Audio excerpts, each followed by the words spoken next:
The School of Mensis comes across as a sinister, occult organization that conducts ghastly rituals in the hidden village of Yahar'gul. But as we'll see in this episode, Mensis was pulled straight from the medical history books of Great Britain. Today, we'll expose this real-life nightmare ritual.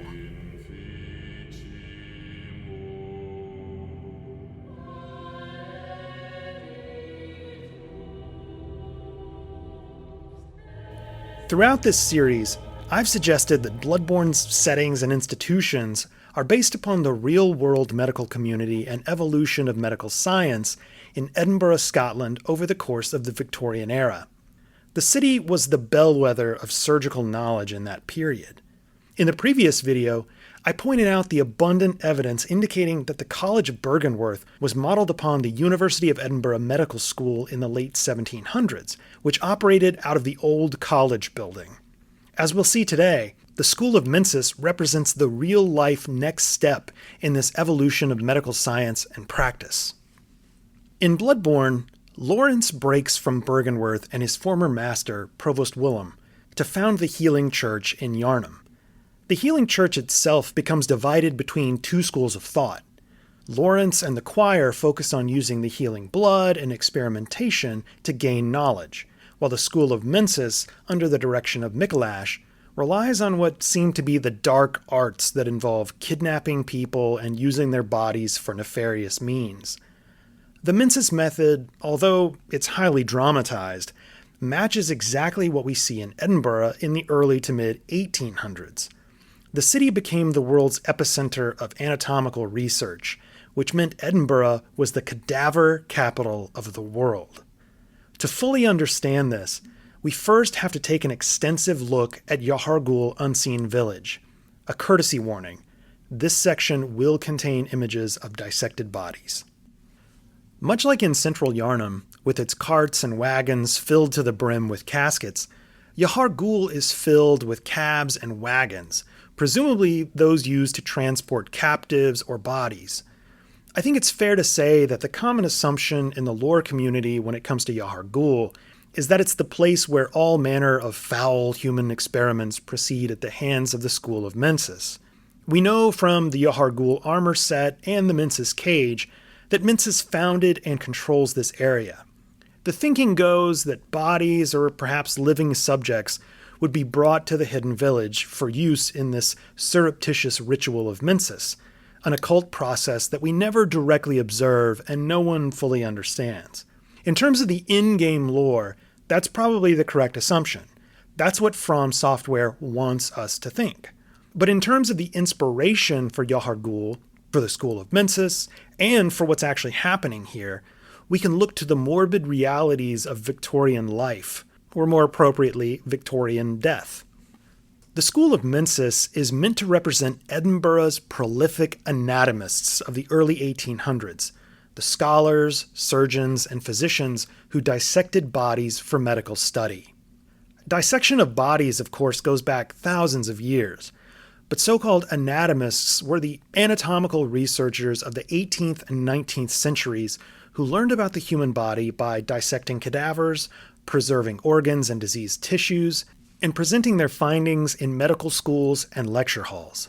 Anatomists, whether they were associated with an established medical school or just serving as independently operating instructors, could make a comfortable living in the major cities of Europe and Great Britain.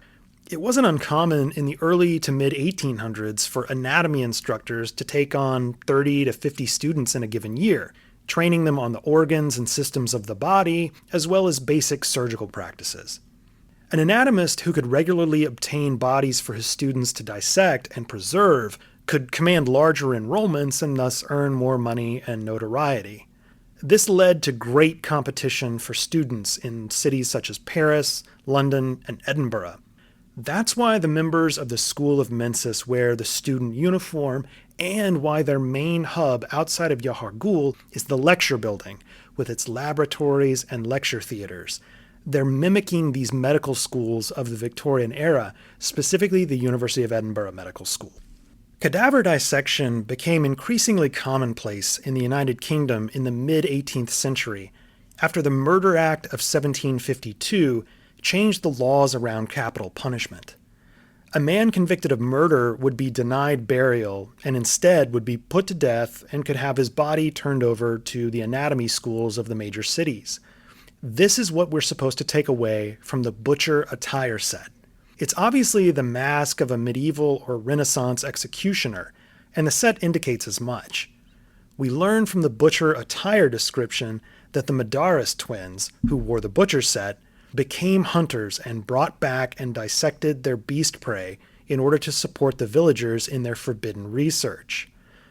The prey of real-life executioners were men convicted of capital offenses who could be hanged and then dissected as part of forbidden research, meaning medical research.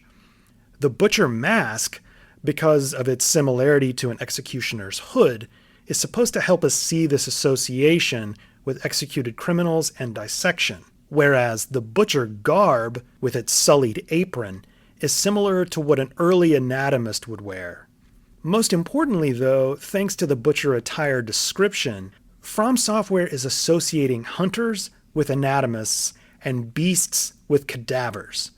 I mentioned this exact thing in part 3 of this series when discussing Gascoigne and his bloodlust. Even amid all the disease and mass death of pre-Victorian and Victorian England and Scotland, the rules were very strict about which bodies could be dissected.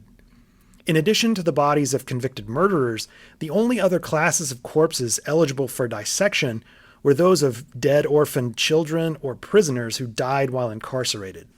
Anatomists, those who operated independently or in small research groups, needed more bodies to perform their dissections than they could legally obtain. As a result, they would employ less than reputable gentlemen to obtain the goods of their trade. This was what made Edinburgh the world's most infamous city for body snatching and corpse selling, which included the unthinkable Burke and Hare murders that sent Scotland into a panic in 1828. William Burke and William Hare were low-life laborers looking to make a buck by any means possible after their harvesting season had come to an end. Hare had rented out a room to an elderly man who died, still owing him 4 Great British pounds. Now unable to collect, Hare figured he'd make the money back by exploiting Edinburgh's demand for cadavers. Hare set out to sell the man's body to the medical school at the University of Edinburgh, but on the way, he was redirected to local anatomist Robert Knox, who purchased the corpse for a little more than £7. Seeing a money-making opportunity with little sign of slowing, Burke and Hare killed 16 people in Edinburgh over a 10-month stretch. So as to not scar the bodies or create evidence, they typically got their victims drunk and then suffocated them, callously murdering even old women and children with mental disabilities. Each subsequent victim went to the anatomist Robert Knox for about £10 apiece until their scheme was uncovered and the men were tried and convicted. Burke was hanged, and in great irony his body was dissected, while Hare, who had turned state's evidence, was exiled from the country and never seen again. While Burke and Hare committed murder in order to sell bodies to anatomists, the unsanctioned acquisition of corpses throughout the United Kingdom was more commonly associated with body snatching. Body snatchers, sometimes referred to as resurrectionists, typically operated under the cover of night, looking to pilfer freshly covered graves and sell the recently deceased body to a local anatomist for a respectable sum of money. Resurrectionists would break open one end of a coffin and loop a rope around the body to drag it out. That's what the Yahar'gul hunter set is meant to depict, with rope prominently displayed around the neck of the dark hooded attire. It's described as the garb of night-stalking kidnappers, with rope to restrain their foes. Although we never see them do it, Yahar'gul hunters would have been the figures in Bloodborne who steal the bodily contents of coffins and graves, slinking back to Yahar'gul with their corporeal plunder. If the Yahar'gul hunters are actually supposed to be body snatchers, then what about the enemies named kidnappers? They literally snatch the player and take you to Yahar'gul, notably after they've killed you. This enemy leaves little doubt. The kidnappers are Burkers, a name given to men who killed people and sold their bodies to anatomists. The name, as you'd assume, was inspired by William Burke of the Burke and Hare murders. Bloodborne's kidnappers kill people, or at least severely incapacitate them, toss their bodies into a bag, and deliver their remains to the Hypogean jail, the keep under Yahar'gul, a realm overseen by Mikolash and his uniform-clad students. This is just like what took place in the major cities of Scotland and England in the early to mid-1800s. Something that's puzzled players over the years are the chains we find wrapped around caskets throughout Yharnam. At least in the early game, I think we're supposed to believe that the chains are there to keep something inside the caskets from escaping. But based on what we observe in Yahar'gul, and based on everything we've just discussed, it makes much more sense that the chains were there to keep the Yahar'gul hunters out. Yharnamites didn't want their dead bodies to be defiled. There's historical precedent for these kinds of security measures. To protect their dead loved ones from body snatchers, the well-to-do of England and Scotland would bury bodies at far greater depths, or would just opt to build vaults instead. As I posted recently on the Bloodborne subreddit, the wealthy of the Victorian era would even set up contraptions known as cemetery guns that would fire if grave robbers tripped a booby trap. We see these cemetery guns all throughout the Hunter's Nightmare, which just further reinforces the idea that Bloodborne is indeed rooted in Victorian death, body snatching, and anatomical dissection, as I've been describing throughout this series. People also would employ iron cages known as mort safes. The example of a mort safe I show here on the right is from the Greyfriars Kirkyard Cemetery in none other than Edinburgh. It's immediately adjacent to the Royal Infirmary. The iron-barred carriages that we find in Yahar'gul might very well be mort safes on wheels.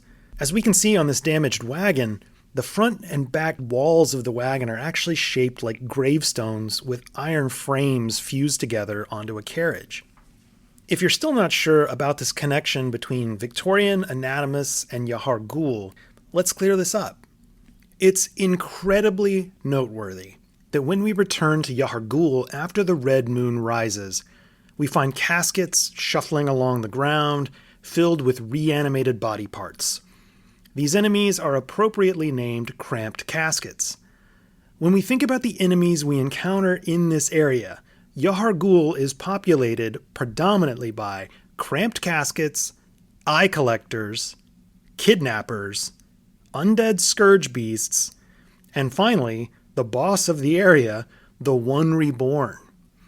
These enemies are either amalgamations of dead bodies or body parts, or are responsible for the collection of bodies and body parts. Altogether, they reinforce the influence that cadavers and anatomical dissection played in the development of the School of Mensis. Without question, this organization was drawn from the real-life anatomists and medical scholars of Edinburgh in the Victorian era. The ritual of Mensis is one we never see conducted, and we're left to wonder what it entailed. Based on what we have established in this episode, I believe the ritual of Mensis is a metaphor for anatomical dissection. There's a much longer explanation for my thinking on this, which I'll share in the final episodes of the series. But for now, let's look at perhaps the single most compelling piece of evidence in all of Yahar'gul. In order to fully advance through Yahar'gul Unseen Village, we have to defeat the One Reborn. From there, in the Advent Plaza, we can scale a set of stairs and enter an enclosed room filled with the mummified corpses of the School of Mensis. Here, we find their bodies tightly packed together in extremely steep rows of seats. Most lore hunters would naturally assume this is some sort of mysterious or occult ritual positioning or something. But as I've said throughout this series, we have to view Bloodborne through the lens of the medical metaphor that permeates the game. When we do that here, we can see why they're positioned this way. The mummified bodies are packed together as we would see in an operating or anatomy theater of the Victorian age. These theaters were designed to maximize the top-down viewing space for medical students who were observing a surgical operation or dissection. The heads of the Mensis scholars are tilted at strange angles, which really has nothing to do with the heavy Mensis cage helmets they're wearing. It's to represent the craning necks and leaning bodies of the onlooking medical students observing an operation or dissection. This is the School of Mensis, after all. For me, the strangest thing in this room has always been the beaming moonlight illuminating Mikolash's corpse. If you look at the ceiling, you realize there's no opening to the roof that would allow moonlight to come through. It's just moonlight emanating seemingly out of nowhere. Then it dawned on me, because we now know that the ritual of Mensis, also known as the ritual of the table, is dissection, and we're standing in an anatomy or operating theater, the moonlight we see in this room is meant to be the light of a surgical lamp. Mikolash is the leading scholar who is positioned in the center of the theater and would have been performing the dissection. From this, we can infer that the pale moon is a metaphorical representation of a surgical lamp, while the red moon, or blood moon, is the lamp splattered with blood during the ritual or operation.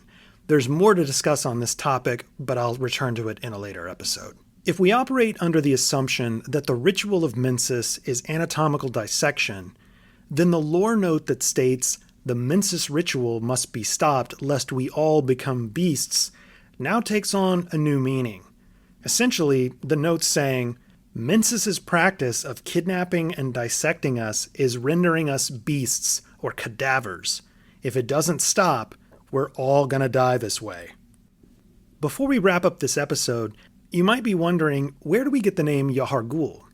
I admit I don't have a complete answer to this one, but I'm very confident that the suffix is supposed to refer to a ghoul.